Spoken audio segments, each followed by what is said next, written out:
गई इंदिये सुखाये, जोगे वेदे कसाय नाणेय, संयम दंसन लेसा, भविया सम्मत सन्नी आहारे, गुणजीवा पज्जती, पाणा सन्नाय मग्गणा ओय, उव ओगो वियकमसो, विसम तुपरुवणा भणिया, झाणाविय पज्जाविय, जाय कुलकोडी संजुआ सव्वे, गहनादिचेण भणिया, कमेण 24 ठाणानी. अंतिम शासनायोग 1008 भगवान महावीर स्वामी की जय. द्वादशांग श्रुत देवी की जय. स्वाध्याय कक्ष संपेपर्यंत आपणा सर्वांना चतुर्विध आहाराचा त्याग असणार आहे. 24 ठाण चर्चा आपण बघतो आहे आणि नरक गतीमध्ये कशा कशा प्रकारे जीव आहारक असतो, संज्ञी असतो, असंज्ञी असतो, त्याला कशा प्रकारे वेद असतात, त्याला किती प्राण असतात, यांची आमची चर्चा सुरू आहे. आणि नुसतं आम्ही चार्ट लावून थांबलो नाही. चार्ट आम्हाला सामान्य एक मार्गदर्शन करणार आहे, पण ते तसं का आहे, आमच्या मनात हेही प्रश्न उठतात. तर या प्रश्नांची उकल देखील आम्हाला करायची आहे. आणि म्हणून काल आपण बघितलं होतं की नारकी जीवांना आहारक अवस्थेमध्ये योग किती असतात. आम्हाला कॅल्क्युलेशन करावं लागेल. एकूण 15 योग असतात. आहारक आहे याचा अर्थ आता त्याला 4 मनोयोग असणार आहे, 4 वचन योग पण असणार आहे. आणि आहारक अवस्थेमध्ये त्याला 2 प्रकारची म्हणजे मिश्र अवस्थेतही असताना तो आहार ग्रहण करत आहे आणि शरीर पर्याप्ती पूर्ण झाल्यावरही आहार ग्रहण करत आहे. म्हणजे वैक्रियक मिश्र आणि वैक्रियक अशा प्रकारचे 10 योग त्या ठिकाणी राहणार आहे. तर असं हे कॅल्क्युलेशन पाहायचं आहे. आता प्रश्न 8वा सुरू आहे नरकगतीच्या संदर्भामधला. नारकीयांना नपुंसक वेदच का असतो? प्रश्न.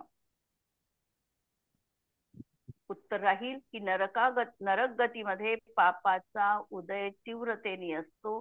जीवाला दुःखच दुःख आहे. स्त्री वेद वाला पुरुष के साथ आणि पुरुष वेद वाला स्त्री के साथ रमण करके सुख प्राप्त कर लेना चाहता है. नपुंसक वेद वाले की वासनाएं स्त्री और पुरुष वेद वालों की अपेक्षा कई गुनी होती है, लेकिन वह न पुरुष के साथ रम सकता है और न स्त्री के साथ, इसीलिए वह वासनाओं से संतप्त रहता है. नरकों में यदि स्त्री पुरुष वेद होगा तो उन्हें सुख मिल जाएगा, परंतु वहां पंचेंद्रिय जनित विषयों से उत्पन्न कोई सुख नहीं होता. शायद इसीलिए उनके नपुंसक वेद रहता है. कोणत्याही तऱ्हेचं पंचेंद्रियाच्या विषयांचं सुख तिथे नरक गतीत प्राप्त त्यांना करता येत नाही आणि म्हणून हे स्पर्शनेंद्रिय जनित सुख देखील त्यांना प्राप्त होत नाही आणि म्हणून त्यांना नपुंसक वेद असतो. उत्तर लक्षात घ्या. चतुर्थ नरक के नारकियों के कितनी कषाये होती है. आता आम्हाला प्रत्येक गुणस्थानात आम्ही लावू शकतो. चतुर्थ नरकामध्ये नारकींना किती कषाये राहतील. या ठिकाणी आम्ही सम्यक्त्व असेल तर किती राहील, मिथ्यादृष्टी असेल तर किती राहील, असंही 4 गुणस्थानापर्यंत त्या ठिकाणी विभाजन करून सांगू शकतो. चतुर्थ नरकामध्ये नारकींना किती कषाय असतील. तर वेद 2 कमी आहे त्यामुळे त्यांना 23 कषाय असतीलच असतील.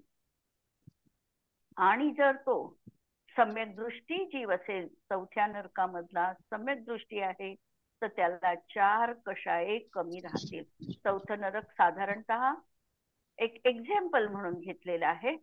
तर पहिल्या नरकापासून 7ही नरकापर्यंत जर पहिलं गुणस्थान असेल तर त्यांना 23 कषाये राहतील. जर त्यांचं चौथं गुणस्थान असेल तर अनंतानुबंधी कषाय त्यांच्या जीवनात न राहता त्यांना 19 कषाये राहतील. किंवा आम्ही जर तिसऱ्या गुणस्थानात त्या अपेक्षेने विचार केला तरीही त्या ठिकाणी अनंतानुबंधी कषाय राहणार नाही. दुसऱ्या गुणस्थानाच्या अपेक्षेने विचार केला तर मात्र परत 23 कषाय राहतील. म्हणजे हे आपल्याला नरकामध्ये 1 ते 4 गुणस्थान असतात, म्हणून पहिल्या गुणस्थानामध्ये 23 कषाय राहतील. दुसऱ्या गुणस्थानातही अनंतानुबंधी असते, म्हणून तिथेही 23 कषाय राहतील. मात्र तिसऱ्या गुणस्थानात अनंतानुबंधी नसते, म्हणून 19 कषाय राहतील. आणि चौथ्यामध्ये पण अनंतानुबंधी नसतं, म्हणून 19 कषाय राहतील. हा सर्वसाधारण नियम 7ही नरकांमध्ये लावता येतो. क्या कोई ऐसा सम्यक दृष्टी नारकी है जिसके अवधि ज्ञान नहीं होता? क्या ऐसा कोई सम्यक दृष्टी नारकी आहे की ज्याला अवधी ज्ञान असत नाही? विचार करायचा आहे प्रश्नावर आणि उत्तर सांगायचंय. असा कोणता सम्यक दृष्टी जीव आहे का नारकी की ज्याला अवधी ज्ञान असत नाही? ज्याचं अवधी ज्ञान सुटलं असेल आणि नरकात ज्याचा जन्म झाला असा, तिथे जाऊन त्याला अवधी ज्ञान होईल असं, तिथे जाऊन त्याला अवधी ज्ञानाची प्राप्ती होईल. इथून तो अवधी ज्ञान घेऊन जाऊ शकणार नाही. इथे जर त्याला अवधी ज्ञान नसेल तर तो नरकात जाताना अवधी ज्ञान घेऊन जाऊ शकणार नाही.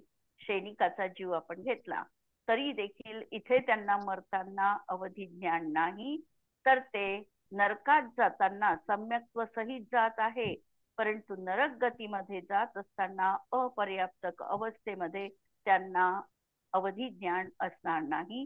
तिथे गेल्यानंतर पर्याप्तक होईल आणि मग त्यांना अवधी ज्ञानाची प्राप्ती होईल.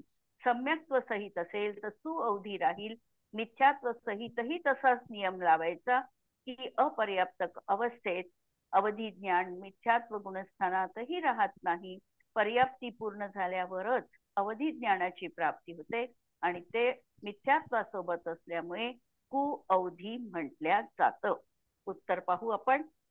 जो सम्यक दृष्टी जीव अवधि ज्ञान लेकर नरक में नहीं जाता है, उस सम्यक दृष्टि नारकी के विग्रह गति में और निवृत्त अपर्याप्तक अवस्था में और पर्याप्तक अवस्था में जब तक अवधि ज्ञान उत्पन्न नहीं होता तब तक उस सम्यक दृष्टि नारकी के अवधि ज्ञान नहीं होता है. भव प्रत्यया अवधी ही भव प्रत्यय अवधी म्हटल्या जातो. तो भव प्राप्त झाला की अवधी ज्ञानाची प्राप्ती तिथे होते. हा जरी नियम असला तरी देखील अपर्याप्तक अवस्थेत आणि विग्रह गतीमध्ये अवधी ज्ञानाची प्राप्ती त्या जीवांना, नारकी जीवांना असत नाही आणि त्या ठिकाणी पर्याप्तिक पूर्ण झाल्यानंतर त्यांना अवधी ज्ञानाची प्राप्ती होते. आता सगळ्या नारकी जीवांना 6 ज्ञान असतात का? 3 सुज्ञान सांगितली आणि 3 कुज्ञान सांगितली. तर सगळ्याच नारकींना 6 ज्ञान असतात का? उत्तर काय राहील? 3 कुज्ञान किंवा 3 सुज्ञान. 3 कुज्ञान राहतील किंवा 3 सुज्ञान राहतील. 6 ज्ञान कोणत्याही नारकी जीवांना राहणार नाही. मिथ्यात्व सहित असेल तर त्यांना कुज्ञान राहतील आणि सम्यक्त्व सहित असतील तर त्यांना सुज्ञान राहतील. आणि मिश्र अवस्था असेल तर मिश्र ज्ञान राहील. पहिल्या आणि दुसऱ्या गुणस्थानात कुज्ञान राहतील, तिसऱ्यामध्ये मिश्र ज्ञान राहील आणि चौथ्या गुणस्थानात ज्ञान सुज्ञान म्हटल्या जातात. आता परत प्रश्न उपस्थित केला की नारकींना समान रूपाने सगळ्याच नारकींना एक सारखी अशुभलेशा असते का? कृष्ण, नील आणि कापोत या 3 अशुभलेशा नरकामध्ये असतात. मग यांचा क्रम कसा आहे? काय 7व्या नरकात अत्यंत उत्कृष्ट अशी तीव्र अशी कृष्णलेशा आहे. पहिल्याही नरकामध्ये तसंच असतं का की पहिल्या नरकामध्ये त्या जीवांची लेशा कमी अशुभ असते? असा प्रश्न मनात आला आणि त्याचं उत्तर कांपोत असते. तर त्यांनी आणि चार्टच दिलेला कमी म्हणजे जघन्य. पहिल्या नरकामध्ये जघन्य कापोत, दुसऱ्या नरकामध्ये मध्यम मध्यम कापोत, तिसऱ्या नरकामध्ये उत्कृष्ट उत्कृष्ट कापोत प्लस जघन्य नील. नील तिसऱ्या नरकामध्ये उत्कृष्ट कापोत आणि जघन्य नील. नील चौथ्या नरकामध्ये मध्यम नील. नील हा. पाचव्या नरकात उत्कृष्ट नील उत्कृष्ट नील आणि जघन्य कृष्ण. कृष्ण. हा.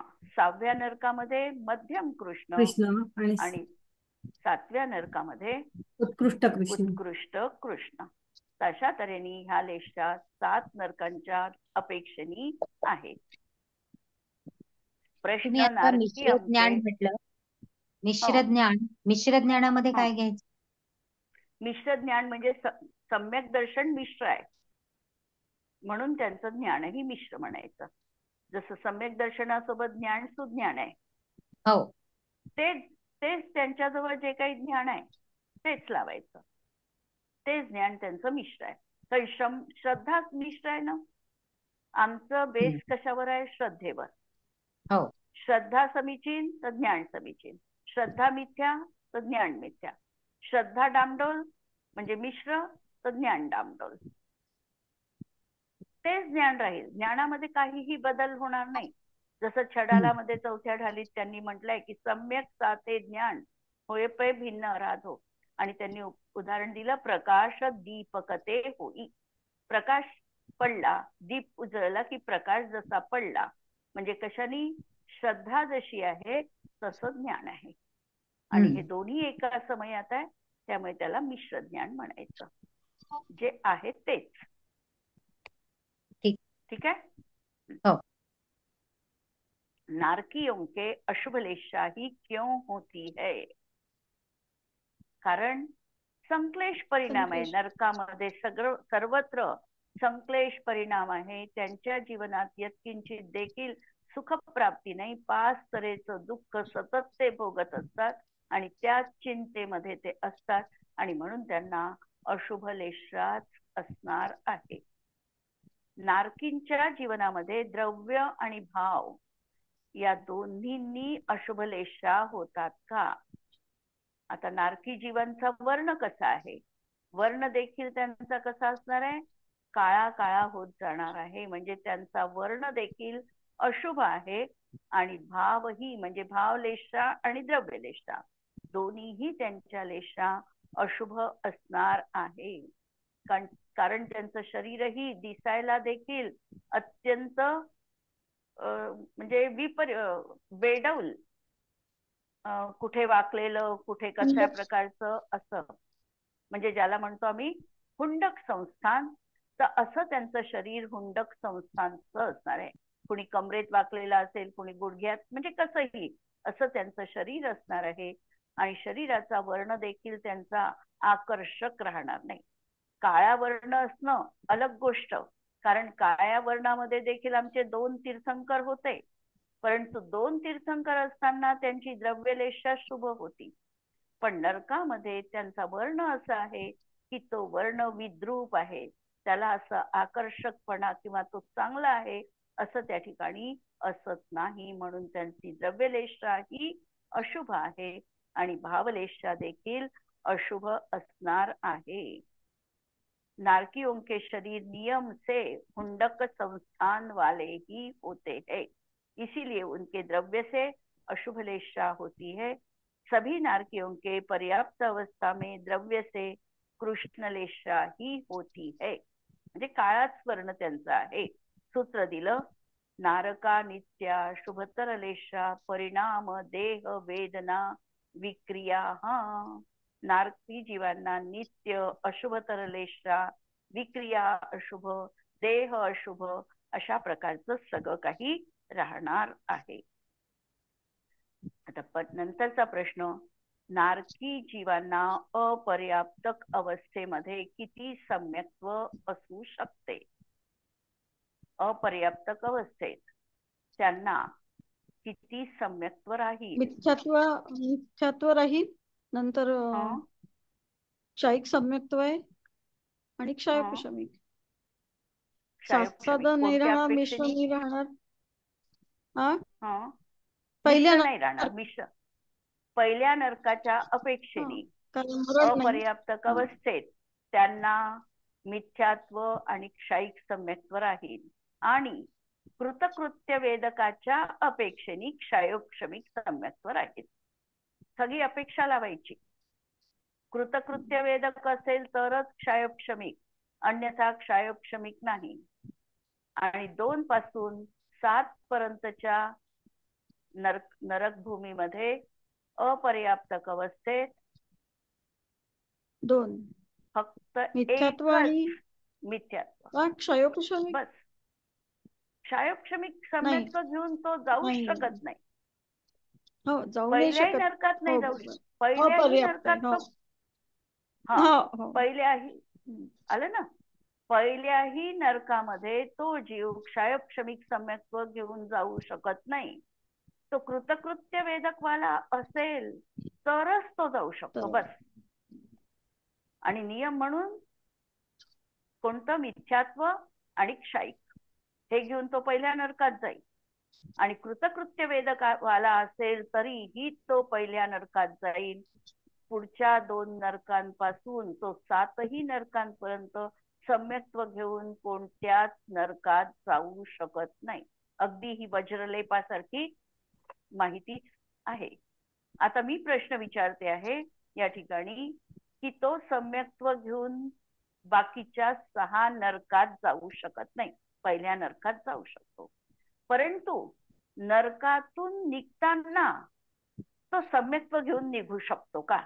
आणि निघू शकत असेल तर कोणत्या नरकापर्यंत? आणि नसेल तर तसं. 6व्या नरकापर्यंत. प्रश्नालय 7व्या लक्षात? नरकातून हो 6व्या नरकापर्यंत तो निघू शकतोस. पण 7व्या नरकातून मात्र त्याला तिर्यंच बनेल तो पुढे.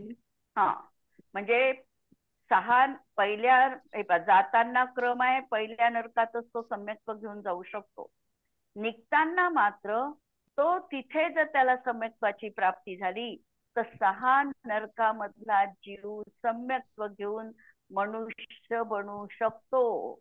मनुष्य गती, कारण सम्यक्त्व सहित होईल त्याचं मरण, तर तो तिर्यंच्या गतीत जात नाही, मनुष्य बनू शकतो. 6 नरकातून सम्यक्त्व घेऊन निघणारा जीव. परंतु 7व्या नरकातून मात्र तो सम्यक्त्व घेऊन निघू शकत नाही आणि मनुष्य पण बनू शकत नाही. 7व्या नरकातून निघणारा जीव त्याच्या मरणाच्या 3 अंतर्मुहूर्त आधी नियमाने मिथ्यात्व गुणस्थानाला प्राप्त होतो. भलाई तो कितीतरी काळ वेदक सम्यक्त्व म्हणजे क्षयोक्षमिक सम्यक्त्व तिथे धारण करेल, परंतु 3 अंतर्मुहूर्त आधी त्याला त्याचं सम्यक्त्व सुटेल. लक्षात घ्या. 3 अंतर्मुहूर्त कसे लावायचे हे सांगते आता. परत याचा सिक्वेन्स येईल तेव्हा मी विचारेल हा प्रश्न. तो पहिल्या अंतर्मुहूर्तामध्ये आयुबंध करतो. मिथ्यात्वात आल्यावरच तो तिथे आयुबंध करतो. सम्यक्त्व सहित त्याला आयुबंध होऊ शकत नाही. का नाही होऊ शकत? कारण नियमाने तिर्यंच होणार. तिर्यंच होणार आहे. असेल. तिर्यंच होणार आहे म्हणून त्याला आयुबंध होत नाही. मिथ्यात्व गुणस्थानात येतो. मिथ्यात्व गुणस्थानात आल्यानंतर त्याला त्या ठिकाणी तिर्यंच गती, तिर्यंच गत्यानुपूर्वी आणि नीच गोत्र याचा तो बंध करतो. तिर्यंच गती, तिर्यंच आयु, तिर्यंच गत्यानुपूर्वी आणि नीच गोत्र याचा तो बंध करतो.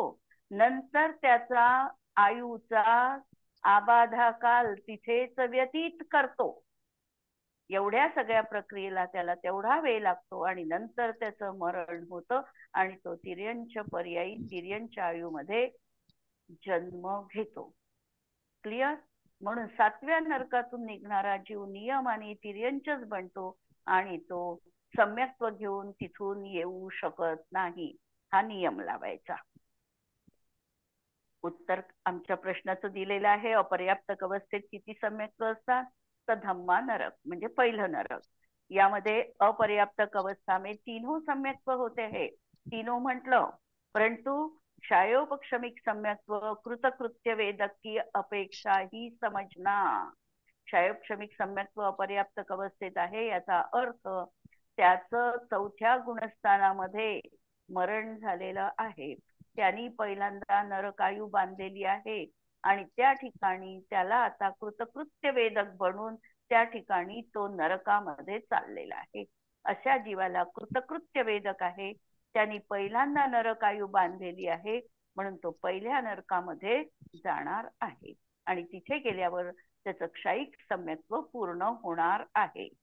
नंतर दुसरी अपेक्षा वंशा आदी आदी माध्वी पर्यंत नरकोंकी अपर्याप्त कवस्थामे, म्हणजे दुसऱ्या पृथ्वीपासून माघवी म्हणजे 7वी पृथ्वी तोपर्यंत केवळ एक मिथ्यात्व गुणस्थान ही होत आहे. मिथ्यात्व गुणस्थान म्हणण्यापेक्षा सम्यक्त्व. आणि पुढे नोट दिलेली आहे कि बद्धायुष्क तीर्थंकर प्रकृति की सत्ता वाला भी क्षयोपक्षमिक सम्यक्त्व को लेकर प्रथम नरक में नहीं जा सकता. म्हणजे क्षयोपक्षमिक सम्यक्त्वासाठी हा नियम आहे की त्याच्या सत्तेमध्ये तीर्थंकर प्रकृती तो बांधत आहे असा जीव असेल तरी देखील साधं सम्यक्त्व घेऊन, म्हणजे नेहमीसारखं क्षयोपक्षमिक सम्यक्त्व घेऊन तो पहिल्या नरकात देखील जाऊ शकत नाही. म्हणजे क्षयोपक्षमिक सम्यक्त्व असेल तर तो कोणत्याही नरकात जाऊ शकत नाही. अपर्याप्त अवस्थेत त्याला क्षयोपक्षमिक सम्यक्त्व कोणत्याही जीवाला असणार नाही. क्योंकि बद्धायुष्क कृतकृत्य वेदक तथा क्षयिक सम्यक दृष्टि को छोड़कर शेष कोई भी जीव सम्यक दर्शन को लेकर नरक में नहीं जा सकता. म्हणून आता समजा काल आपण रावणाचं आणि कृष्णाचं उदाहरण पाहिलं, ते या ठिकाणी क्षयिक सम्यक दृष्टी नव्हते. म्हणजे सैनिक राजा तर क्षयिक सम्यक दृष्टी बनले, पण रावणाचा जीव आणि कृष्णाचा जीव हे मात्र क्षयोपक्षमिक सम्यक दृष्टी अवस्थेतच त्यांना तीर्थंकर प्रकृतीचा बंध प्रारंभ झाला आणि त्यांना नरकायूचा पहिले बंध झालेला होता. त्यामुळे ते नरकामध्ये गेलेच, पण जात असताना त्यांचं क्षयोपक्षमिक सम्यक्त्व होतं, त्यामुळे मरताना त्यांचं सम्यक्त्व इथे सुटलेलं आहे आणि त्यानंतरच ते तिसऱ्या नरकामध्ये त्यांचा जन्म झाला. दूसरी नोट, प्रथमोपशम सम्यक्त्व तथा मिश्र सम्यक्त्व में मरण नहीं होता और सासादन को लेकर जीव नरक में नहीं जाता. इसीलिए नारकियों की अपर्याप्त अवस्था में तीनों सम्यक्त्व नहीं होते हैं. म्हणजे एकच मिथ्यात्व सम्यक्त्व त्यांना होऊ शकेल. प्रश्न, यावर काही प्रश्न आहे? पुढे विचारू. नारकी कौन कौन से सम्यक दर्शन उत्पन्न कर सकते हैं. नरकात गेल्यानंतर नारकी जीवांना ते तिथे कोणकोणतं सम्यक्त्व प्राप्त करू शकतात, हा प्रश्न आहे. कोणतं सम्यक्त्व त्यांना प्राप्त होऊ शकेल? शाहीच एक सम्यक्त्व सगळे क्षयिक सम्यक्त्व तिथे प्रथमोपशम होणारच नाही. उत्पन्न प्रथमोपशम सम्यक दर्शन होईल आणि क्षयोपक्षमिक क्षयिक, सम्यक हा. दर्शन त्यांना होऊ शकेल. क्षयिक तर तो इथून घेऊन जाईल तर होईल, तिथे तर गेल्यानंतर, कारण क्षयिक सम्यक दृष्टीचा प्रस्थापक म्हणजे सुरुवात करणारा हा कर्मभूमी मनुष्यच पाहिजे.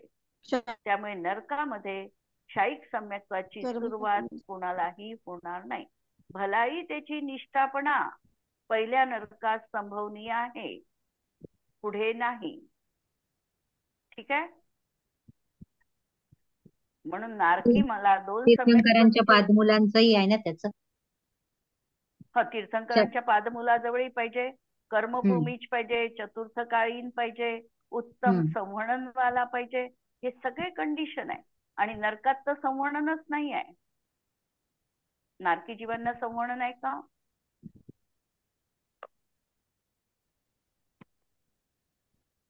नाही. खात्री नाही वाटत आहे. कोणतं सहनन नाही नारकी असं म्हणायचं का? नाही हो, संवर्णनच. नारकी देव यांचं वैक्रियक शरीर आहे, यांना संवर्णन नसतं. नारकी जीवांना वैक्रियक शरीर आहे आणि संवर्णनासाठी हाड वेष्टन यांची रचना आहे. तिथे हाड वेष्टन हे काहीच नाही आहे, सप्तधातू विरहित शरीर आहे, त्यामुळे तिथे संवर्णन असत नाही. देव नारकी आणि एक आणखी आहे की ज्यांना संवरण नसत नाही. देव नारकी तर सांगितले वैक्रिक शरीरवाले आहेत, पण ज्यांचं औदारिक शरीर आहे अशाही काही जीवांना संवरण नसते. निगोदी माहिती आहे? निगोदी जीव. निगोदी बरोबर आहे. निगोदी आहे आणि एकेंद्रिय सगळे. एकेंद्रिय निगोदी तर आहेच आहे, प्रश्नच नाही. पण हे सगळे एकेंद्रिय पृथ्वी, पाणी, अग्नी, वायू आणि वनस्पती यांना कुणालाही संवहन नसतं. द्विनिंद्रियापासून संवहनाची सुरुवात आहे. म्हणून नारकी जीवांना सम्यक दर्शन दोनच ते प्राप्त करू शकतात. तिथे गेल्यावर एक तर प्रथमोपशम सम्यक्त्व प्राप्त करू शकतात किंवा क्षायोपक्षमिक सम्यक्त्व प्राप्त करू शकतात. क्षायिक बद्दल आपण बोललो, त्यांना का होऊ शकत नाही? त्यांना द्वितीयोपशम सम्यक्त्व का नाही होऊ शकणार बा नारकी जीवांना? द्वितीयोपशम सम्यक्त्व फक्त मुनिराजांनाच होतं. श्रेणी चढताना आहे द्वितीयोपशम. हा बरोबर. श्रेणी आरोहण करताना तो जीव क्षायोपक्षमिक सम्यक्त्वातून द्वितीयोपशम सम्यक्त्वाची प्राप्ती करतो. तिथे अनंतानुबंधीची विसंयोजना करावी लागते. इतके शुभ परिणाम नरकात संभवनीय नाही आणि संयमी पण ते असत नाही, म्हणून ते पण सम्यक्त्व त्यांना होणार नाही. म्हणून उत्तर पहा, नारकी क्षायिक सम्यक दर्शन उत्पन्न नहीं कर सकते, क्योंकि क्षायिक सम्यक दर्शन का प्रारंभ कर्मभूमिज मनुष्य ही करते हैं. कृतकृत्य वेदक वहां जाकर सम्यक प्रकृति का क्षय करके क्षायिक सम्यक दर्शन का निष्ठापन कर सकता है. पूर्णता तो पहिल्या नरकात करू शकतो, पण तिथे प्रारंभ मात्र करू शकत नाही. सम्यक्त्व मार्गणासेही में से नारकी मिथ्यात्व सासाधन मिश्र सम्यक्त्व को भी उत्पन्न कर सकते हैं. 6 सम्यक्त्व मार्गणा सांगितल्या. 6 सम्यक्त्व मार्गणामध्ये मिथ्यात्व असू शकतं, त्यांना सासाधन असू शकतं, मिश्र असू शकतं, औपशमिक सम्यक दर्शन असू शकतं आणि क्षायोपक्षमिक सम्यक दर्शन त्या जीवांना असू शकतं. नारकींना पर्याप्तक अवस्थेमध्ये किती सम्यक्त्व होतात? पर्याप्तक अवस्था आणि नारकी त्यांना किती सम्यक्त्व राहील? आत्ताच सांगितलं आपण 5 औपशमिक, क्षयोपशमिक आणि क्षायिक. आणि बाकीचे भेद त्याचे विरुद्ध मिथ्यात्व राहील. सासाधन पण राहील. सासाधन पर्याप्तक आहे म्हणजे साही सासाधन असू शकतं. साही राहील, पण 6 लावताना पहिल्या नरकाच्या अपेक्षेने क्षायिक लावायचं, बाकीच्या नरकाच्या अपेक्षेने 5 लावायचे. कारण क्षायिक सम्यक्त्ववाला फक्त पहिल्या नरकातच आहे, म्हणून तिथे 6 लावायचे आणि बाकीच्या 6 नरकामध्ये 5 भेद लावायचे क्षायिक सोडून. प्रथम नरक के नारकियों की पर्याप्तक अवस्था में सभी सम्यक्त्व होते हैं और दूसरे से 7वें तक क्षायिक सम्यक दर्शन नहीं होता, क्योंकि सम्यक दृष्टि जीव मरकर प्रथम नरक के आगे नहीं जाता. आपण म्हणतो छडालामध्ये प्रथम नरक बिन षटभू ज्योतिष वान भवन षंढणारी स्थावर विकल त्रयमे उपजत नाही सम्यकधारी है ना. म्हणून प्रथम नरक बिन म्हणजे तो क्षायिक सम्यक दृष्टी सम्यक्त्व घेऊन जाईल तर प्रथम नरक बिन म्हणजे पहिल्या नरकात जाऊ शकतो आणि षटभू नाही, आगे नहीं जाता. अर्थात प्रथम नरक में सभी सम्यक्त्व होते हैं और शेष नरकों में क्षायिक सम्यक्त्व के बिना 5 सम्यक्त्व होते हैं. नारकियों को पंचमादि गुणस्थान क्यों नहीं होते? त्यांना 5वं गुणस्थान वगैरे का नाही होऊ शकत? कारण संयम व्रत नाही घेऊ शकत. व्रत का नाही घेऊ शकत? पण संयम नसतो. संयम नसतो म्हणून व्रत नाही घेत, हे बरोबर आहे. आणखी तसे मेन भावच होत नाही. मेन कारण त्याचे भावच होत नाही हे. आणि भाव का होत नाही? संक्लेश परिणाम. संक्लेश परिणाम, तीव्र संक्लेश परिणाम आहे. आणि अप्रत्याख्यानावरणाच्या हा उदयाचा अभाव. अंतरंग निमित्त कारण. व्रत घेऊ शकतो, त्याचं अंतरंग निमित्त कारण आहे अप्रत्याख्यानावरण कर्माचा अनुदय. तो त्यांच्या जीवनात होऊ शकत नाही, कारण संक्लेश परिणाम. संक्लेश परिणामाच्या निमित्ताने अप्रत्याख्यानावरण जी कर्म प्रकृती आहे हिचा अभाव त्यांच्या जीवनात होत नाही. ही उदीयमान प्रकृती त्यांच्या जीवनात असते. आणि संज्वलनच्या देखील सर्वघाती स्पर्धकांचाच त्यांना उदय असतो. त्यामुळे ते त्या ठिकाणी व्रत घेऊ शकत नाही. म्हणून अप्रत्याख्यानावरण कशाय के उदय से सहित हिंसा में आनंद मानने वाले, नाना प्रकार के प्रचुर दुखों से सहित संयुक्त उन सभी नारकी जीवों के देश विरत आदि उपरीतन 10 गुणस्थान के हेतुभूत जो विशुद्ध परिणाम है वे कदाचित भी नहीं होते. ते इतके विशुद्ध परिणाम त्यांच्या जीवनात होऊ शकत नाही. यामधून, या संक्लेश परिणामातून बाहेर पडण्याची त्यांची मानसिकताच नसते. त्यांना तशी भौतिक प्रतिकूलता देखील त्यांना तशा प्रकारची मिळालेली आहे की ते त्यातून बाहेर पडूच शकत नाही.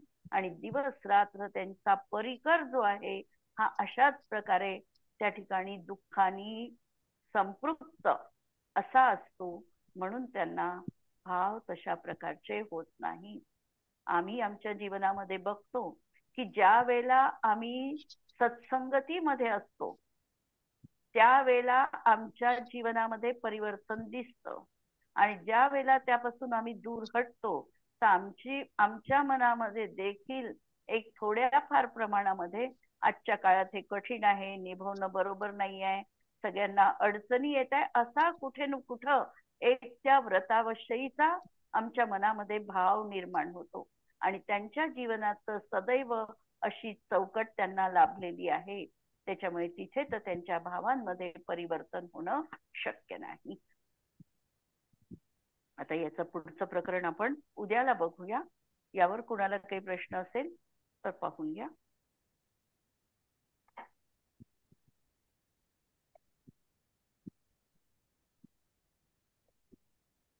ठीक आहे. त्या द्वादनय षटद्रव्य गुण पर्याय और प्रमाण का, जड़ कर्म चेतन बंध का, अरु कर्म के अवसान का, कह कर स्वरूप यथार्थ जग का, जो किया उपकार है उसके लिए जिनवाणी मांगो, वंदना शत बार है, वंदना शत बार है. नमो अरिहंताणं नमो सिद्धाणं नमो आयर्याणं नमो वज्रायाणं नमो लोये सर्वसाहु नमो. सर्वांना जय जिनेंद्र.